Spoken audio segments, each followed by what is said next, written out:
ಅದೇ ಬೇರು, ಅದೇ ಕಾಂಡ, ಅದೇ ರೆಂಬೆ, ಅದೇ ಕೊಂಬೆ. ವಸಂತ ಕಾಲ ಬಂದಾಗ ಅರಳುವ ಹೂವು ಮಾತ್ರ ಹೊಸದು. ಎಷ್ಟು ಚೆನ್ನಾಗಿದೆ ನೋಡಿ. ಬೇರು, ಕಾಂಡ, ಮರ ಎಲ್ಲ ಸೇಮ್, ಬಟ್ ನಮಗೆ ವಸಂತ ಕಾಲದಲ್ಲಿ ಬರುವಂತಹ ಹೂವುಗಳು ಮಾತ್ರ ಹೊಸದೇ ತಾನೆ, ಅದೇ ಹೂವು ಇರಲ್ಲ ಅಲ್ಲ. ಹಾಗೆ ಈ ರಾಮಾಯಣ, ಸ್ಫೂರ್ತಿ ರಾಮಾಯಣ ಅನ್ನೋದು ರಾಮಾಯಣದಲ್ಲಿನ ಹೊಸತನವನ್ನು ಹೊಸ ರೀತಿಯಲ್ಲಿ ನಮಗೆ ಅರ್ಥ ಮಾಡಿಸುವಂತಹ ಪ್ರಯತ್ನ ಮಾಡಿದ್ದಾರೆ. ಈ ಜ್ಞಾನವನ್ನು ಗಿಫ್ಟ್ ಮಾಡಿದಷ್ಟು ಹೆಚ್ಚಾಗತ್ತೆ. ನಾವೇನೇ ಕೊಟ್ಟರೂ ಖರ್ಚಾಗತ್ತೆ, ಜ್ಞಾನ ಕೊಟ್ಟರೆ ಹೆಚ್ಚಾಗತ್ತೆ. ನಮ್ಮಿಂದ ಏನಾದರೂ ಕೊಟ್ಟಾಗ ನಮ್ಮ ಹತ್ರ ಖಾಲಿ ಆಗುತ್ತೆ, ಬಟ್ ಜ್ಞಾನವನ್ನು ಕೊಟ್ಟಾಗ ನಮ್ಮ ಹತ್ರ ಕೂಡ ಅಧಿಕವಾಗುತ್ತೆ. ಅದೇ ಜ್ಞಾನಕ್ಕಿರುವಂತಹ ಪವರ್.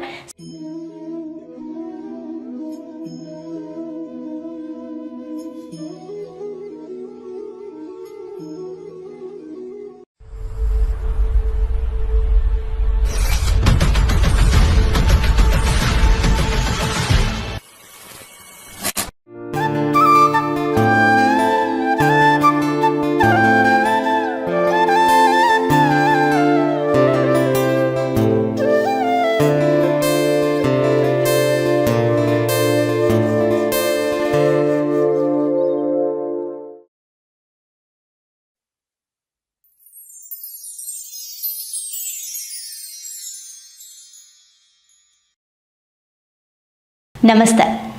ಇವತ್ತಿಂದ ಹೊಸ ಪುಸ್ತಕ ತಗೋತಾ ಇದ್ದೀವಿ. ಈ ಹೊಸ ಪುಸ್ತಕ ಯಾವುದು ಗೊತ್ತಾ? ನಾನು ಈ ಒಂದು ಲೇಖಕರ ಬಗ್ಗೆ ಪರಿಚಯ ಮಾಡೋ ಅವಶ್ಯಕತೆ ಇಲ್ಲ, ಯಾಕಂದರೆ ನಿಮ್ಗೆ ಆಲ್ರೆಡಿ ಆಗಿದೆ. ಅದು ಯಾರು ಅಂದರೆ ನಮ್ಮ ಜಗದೀಶ ಶರ್ಮಾ ಸಂಪಾಸರ್. ಅಯೋಧ್ಯಕಾಂಡ ನಿನ್ನೆ ಕಂಪ್ಲೀಟ್ ಮಾಡಿದ್ವಿ. ಒಂದು ಅದ್ಭುತವಾದ ಕಲಿಕೆ ರಾಮಾಯಣದಿಂದ ನಾವು ತಗೊಂಡ್ವಿ. ಈಗ ಸ್ಫೂರ್ತಿ ಅನ್ನೋದಕ್ಕೆ ಎಂಡಿಲ್ಲ. ಹಾಗೆ ಇನ್ನೊಂದು ಪುಸ್ತಕ ಅವರಿಂದ ಬಂದಿದೆ. ಅದು ಯಾವುದು ಅಂದರೆ ಸ್ಫೂರ್ತಿ ರಾಮಾಯಣ 1 ಬಾಲಕಾಂಡ. ಅಯೋಧ್ಯಕಾಂಡ ಅನ್ನೋದು ರಾಮಾಯಣ, ಸ್ಫೂರ್ತಿ ರಾಮಾಯಣ 2 ಇಂದ ಅಯೋಧ್ಯಕಾಂಡ ಬಂದಿತ್ತು. ಸ್ಫೂರ್ತಿ ರಾಮಾಯಣ 1 ಬಾಲಕಾಂಡ. ಓಕೆ, ಸೊ ನಾನು ಉಲ್ಟಾ ಓದ್ತಾ ಇದ್ದೀನಿ. ಆ್ಯಂಡ್ ಯಾಕೆ ಇದನ್ನು ಓದ್ತಾ ಇದ್ದೀನಿ, ಇನ್ನು ಏಪ್ರಿಲ್ ಮಂತಲ್ಲಿ ನಿಮಗೆ ಶ್ರೀರಾಮನವಮಿ ಬರುತ್ತೆ. ಸೊ ಹಾಗಾಗಿ ಆ ಒಂದು ಆಚರಣೆ ನಿಮಗೆ ಜ್ಞಾನದ ಆಚರಣೆ ಆಗಿರಲಿ, ರಾಮನ ತತ್ವಗಳನ್ನು ಅಳವಡಿಸ್ಕೊಳ್ಳೋ ಆಚರಣೆ ಆಗಿರಲಿ, ರಾಮನ ಬಗ್ಗೆ ತಿಳ್ಕೊಂಡು ಮಾಡುವಂತಹ ಆಚರಣೆ ಆಗಿರಲಿ, ಪೂಜೆ ಮಾಡೋದು ಹಿಂದೆ ಇರುವಂತಹ ಕಥೆಯ ಮಹತ್ವವನ್ನು ತಿಳ್ಕೊಳ್ಳಿ ಅನ್ನೋ ಕಾರಣಕ್ಕೆ ಈ ತಿಂಗಳು ಪೂರ್ತಿ ನಾನು ರಾಮನ ರಿಲೇಟೆಡ್ ರಾಮಾಯಣದ ಬಗ್ಗೆ ಓದ್ತಾ ಇದ್ದೀನಿ. ಆದರೆ ಇದು ರಾಮನಿಗೆ ಸಂಬಂಧಪಟ್ಟಿದ್ದಲ್ಲ, ಇದು ನಮ್ಮೆಲ್ಲರ ಲೈಫ್ಗೂ ಸಂಬಂಧಪಟ್ಟಿರೋದು. ಅದಕ್ಕೆ ಸ್ಫೂರ್ತಿ ರಾಮಾಯಣ ಅಂತ ಹೇಳಿ ಹೆಸರು. ಸೊ ಇದರಲ್ಲಿ ಇದನ್ನು ಯಾಕೆ ಬರೆದ್ರು ಅನ್ನೋದು ತುಂಬ ವಿಷಯ ಇದೆ. ಬಟ್ ಇದರಲ್ಲಿ ನಾನು ಕೆಲವನ್ನ ಹೇಳ್ತೀನಿ. ಜಗದೀಶ ಶರ್ಮಾ ಸಂಪಾಸರ್ ಬರೆದಿರೋದು ತುಂಬಾ ಖುಷಿ ಆಯಿತು ಅದನ್ನು ನೋಡಿಬಿಟ್ಟು. ಅಂದರೆ ಸ್ಫೂರ್ತಿ ಅನ್ನೋದು ಜೀವನದಲ್ಲಿ ತುಂಬ ಇಂಪಾರ್ಟೆಂಟು. ರಾಮಾಯಣ ಒಂದು ಸ್ಫೂರ್ತಿನ, ಅಂದರೆ ರಾಮಾಯಣ ಏನು ವಾಲ್ಮೀಕಿ ಅವ್ರನ್ನ ರಾಮಾಯಣ ಬರೆಯೋಕ್ಕೆ ನಿಮಗೇನು ಸ್ಫೂರ್ತಿ ಅಂದರೆ ರಾಮಾಯಣನೇ ಸ್ಫೂರ್ತಿ ಅಂತ ಹೇಳಿದ್ರು ಅಂತ. ಹಾಗೆ ಇವತ್ತು ನಮಗೆ ರಾಮಾಯಣ ಅನ್ನೋದು ನಮ್ಮ ಬದುಕಿಗೆ ಸ್ಫೂರ್ತಿ ಆಗೋದ್ರಲ್ಲಿ 2 ಮಾತೇ ಇಲ್ಲ. ನಿಮ್ಗೆ ಆಲ್ರೆಡಿ ಅಯೋಧ್ಯಕಾಂಡ ಕೇಳಿರೋದ್ರಿಂದ ಗೊತ್ತಿರುತ್ತೆ. ಅಲ್ಲಿ ನಾವು ಕೆಲವೊಂದು ಕಥೆಗಳಿಂದ ರಾಮನ ಸಂಭಾಷಣೆಗಳು, ರಾಮ ದಶರಥನ ಸಂಭಾಷಣೆಗಳು, ರಾಮ ಭರತನ ಸಂಭಾಷಣೆಗಳು, ರಾಮ ಲಕ್ಷ್ಮಣ, ರಾಮ ಸೀತೆ, ಈ ರೀತಿ ಸಂಭಾಷಣೆಗಳ ನಡುವೆ, ಪರಿಸ್ಥಿತಿಗಳ ನಡುವೆ ಅವ್ರು ಹೇಗೆ ವರ್ತಿಸಿದ್ರು, ಅವ್ರು ಏನೆಲ್ಲ ಅಳವಡಿಕೆ ಇತ್ತು ಅವರಲ್ಲಿ ಗುಣಗಳು ಅನ್ನೋದನ್ನು ನೋಡಿಕೊಂಡು ಕಲ್ತ್ವಿ.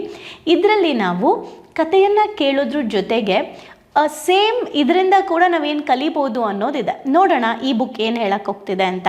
ಫೈನಲಿ ನನಗೆ ಅನಿಸಿದ್ದು ಈ ಪುಸ್ತಕದ ಬಗ್ಗೆ ಎಂಡೇ ಇಲ್ಲ ಕಲಿಕೆಗೆ. ಆ್ಯಂಡ್ ಈ ಪುಸ್ತಕಗಳೆಲ್ಲ ಹೇಗಿದೆ ಅಂದರೆ, ಒಂದು ಒಳ್ಳೆ ವರ್ಡ್ ಕೊಟ್ಟಿದ್ರು. ಏನು ಗೊತ್ತಾ, ರಾಮಾಯಣಕ್ಕೂ ಸ್ಫೂರ್ತಿಗೂ ಬಿಡದ ನಂಟಿದೆ. ಅಂದರೆ ಸ್ಫೂರ್ತಿ ರಾಮಾಯಣ ಅಂದರೆ ಹೊಸದೇನೂ ಅಲ್ಲ, ಅದು ಹಳೆಯದೇ ಅಂದಾಯಿತು. ಅಂದರೆ ರಾಮಾಯಣದಲ್ಲಿರೋದನ್ನೇ ತೊಗೊಂಡು ಇವರು ಹೇಳ್ತಾ ಇದ್ದಾರೆ, ಇದು ಹಳೆಯದೇ ಅಲ್ವಾ ಅಂತ ಅನಿಸ್ಬೋದು. ಹೇಳಿದ್ದು ಮಾತ್ರ ಹೊಸದಾಗಿದೆ, ಹೇಳ್ತಾ ಇರೋ ರೀತಿ ಹೊಸದಾಗಿದೆ ಅಲ್ವಾ. ಯಾವತ್ತಾದರೂ ರಾಮಾಯಣನ ಈ ರೀತಿ ನಾವು ಓದಿದ್ದೀವ, ಈ ರೀತಿ ನಾವು ನೋಡಿದ್ದೀವ? ಓಕೆ, ಅದೇ ಬೇರು, ಅದೇ ಕಾಂಡ, ಅದೇ ರೆಂಬೆ, ಅದೇ ಕೊಂಬೆ. ವಸಂತ ಕಾಲ ಬಂದಾಗ ಅರಳುವ ಹೂವು ಮಾತ್ರ ಹೊಸದು. ಎಷ್ಟು ಚೆನ್ನಾಗಿದೆ ನೋಡಿ. ಬೇರು, ಕಾಂಡ, ಮರ ಎಲ್ಲ ಸೇಮ್, ಬಟ್ ನಮಗೆ ವಸಂತ ಕಾಲದಲ್ಲಿ ಬರುವಂತಹ ಹೂವುಗಳು ಮಾತ್ರ ಹೊಸದೇ ತಾನೆ, ಅದೇ ಹೂವು ಇರಲ್ಲ ಅಲ್ಲ. ಹಾಗೆ ಈ ರಾಮಾಯಣ, ಸ್ಫೂರ್ತಿ ರಾಮಾಯಣ ಅನ್ನೋದು ರಾಮಾಯಣದಲ್ಲಿನ ಹೊಸತನವನ್ನು ಹೊಸ ರೀತಿಯಲ್ಲಿ ನಮಗೆ ಅರ್ಥ ಮಾಡಿಸುವಂತಹ ಪ್ರಯತ್ನ ಮಾಡಿದ್ದಾರೆ. ಸೊ ಅವರ 2ನೇ ಪುಸ್ತಕ ಕೂಡ ನಂಗೆ ಓದಬೇಕು ಅನ್ನಿಸ್ತು. ಹಾಗೆ ಇದರಲ್ಲಿ ಒಂದು ಮಾತು ಹೇಳಿದ್ದಾರೆ, ನಮ್ಮ ಎಗೈನ್ ಈ ಒಂದು ಬುಕ್ಕು ಕೂಡ ಪಬ್ಲಿಷ್ ಆಗ್ತಾ ಇರೋದು ಸಾವಣ್ಣ ಪಬ್ಲಿಕೇಶನ್, ಜಮೀಲ್ ಸರ್ ಅವರಿಂದ. ಸೊ ಇವರು ಸಂಪಾ ಸರ್ ಹೋಗ್ಬಿಟ್ಟು ಜಮೀಲ್ ಸರ್ನ ಕೇಳಿದ್ರಂತೆ, ಸ್ಫೂರ್ತಿ ರಾಮಾಯಣ ಬರಿತಾ ಇದ್ದೀನಿ, ಒಟ್ಟು 7 ಪುಸ್ತಕಗಳಾಗ್ಬೋದು, 7 ಪುಸ್ತಕಗಳಾಗ್ಬೋದು ಅಂತ ಹೇಳಿದ್ರಂತೆ. ಹಂಗೆ ಹೇಳಿದ ತಕ್ಷಣ ಮೋಸ್ಟ್ಲಿ ಅವ್ರು ಒಪ್ತಾರೋ ಏನೋ, ಕಷ್ಟ ಆಗುತ್ತೆ ಅಥವಾ ಬೇಡ ಅಂತಾರೇನೋ ಅಂತ ಅಂದ್ಕೊಂಡು ಕೇಳಿದೆ. ಆದರೆ ಅವ್ರು ಏನು ಹೇಳಿದ್ರು ಅಂದರೆ, ಎಷ್ಟೇ ಕಷ್ಟ ಆದರೂ ಮಾಡೋಣ ಬಿಡಿ ಅಂತ ಹೇಳಿಬಿಟ್ರು.